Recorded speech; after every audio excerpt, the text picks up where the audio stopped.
This is the eAhora Romeo II 2500 watt peak electric bike, and just looking at it in front of me, I can tell it's not your everyday electric bike.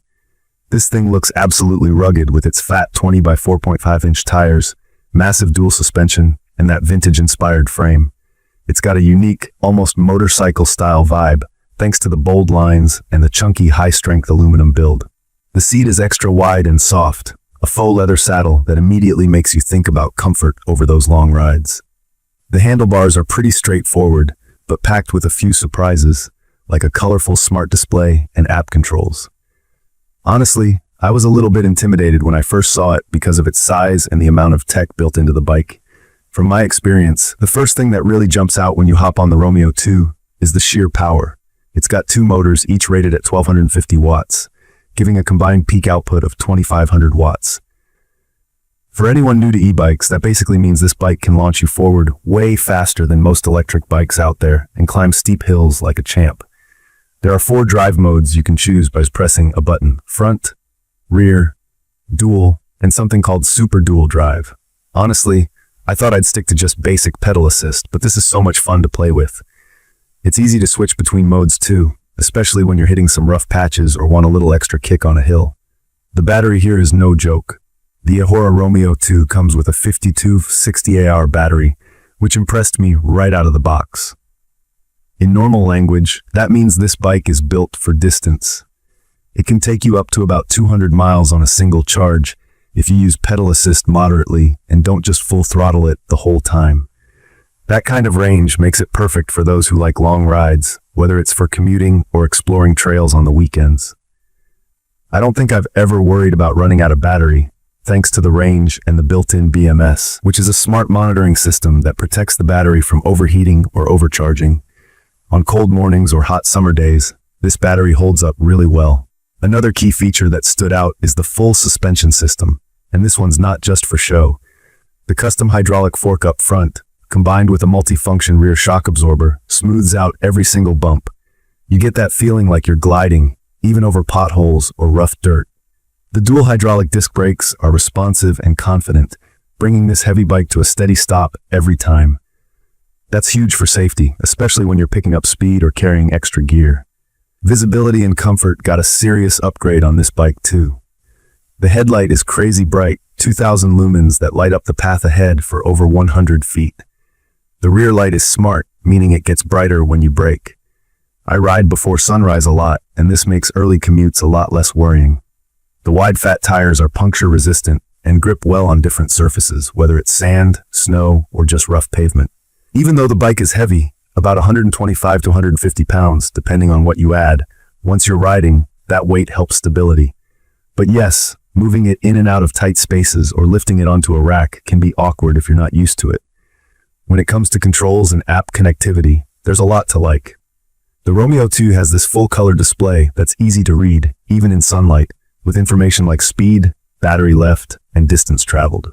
There's also Bluetooth connectivity so you can connect your phone, use the BikeGo app, and monitor stats, change settings, and even charge your phone on the go. It did take me a bit to get used to it, and honestly, at first, I was afraid I'd mess something up, but the user interface is pretty straightforward after a couple of rides. From my experience, assembly wasn't exactly plug and play, but most tools are included, along with both printed instructions and online videos. I'm not super handy, so it took me a bit longer, but if you follow the guides, you should be good. One thing to remember is that this bike comes about 85% assembled, so expect to spend some time on the setup. It's worth double-checking all the bolts and the brake calibration, especially before your first long ride.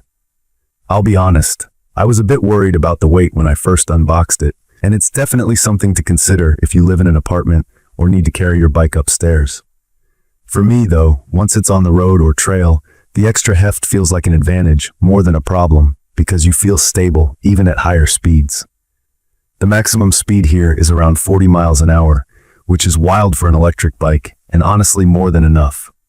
I wouldn't recommend hitting top speed in crowded areas, but on open roads or trails, it's a blast. I'd recommend this for anyone who wants an e-bike that balances serious power with comfort, especially if you're commuting long distances or love exploring off the grid. If you're a beginner, there's a bit of a learning curve just because of how much power this bike has and the advanced features. but the controls are beginner-friendly once you get used to them. The wide language on the display helps make things pretty simple. Even if you've never tried an e-bike before, just take your time and go through the manual. About support and reliability, I've read a few reports online where people had small issues, like customer service not always being quick enough, or the occasional part arriving bent during shipping. I personally had no trouble with assembly, but I did make sure to inspect everything for damage as soon as it arrived, just in case. The warranty is decent, with 1 year for the motor and battery, 2 years for the frame, and ongoing tech support. Compared to other electric bikes I've tried, like the Electric XP or some of the more common 500-watt models, the Romeo II is on another level with its dual motor power, battery capacity, and ride comfort. The electric is lighter and cheaper, but doesn't offer nearly the same range or ability to handle really tough trails. The Cycrown's motor is similar in some ways, but its battery doesn't last nearly as long, and I noticed you get more features and more speed with the Romeo II overall. In conclusion, the eAhora Romeo T hits a sweet spot between power, range, comfort, and design. I think its motorcycle-inspired look really turns heads, and it's just as good on the trail as it is for commuting. The huge range means less worrying about charging. The hydraulic brakes and LED lights make riding safer. It is heavy, and you might need a little patience with assembly, but I think that's a fair trade-off for what you get. If you're just getting into e-bikes or looking to upgrade to something more serious, this is definitely one to check out.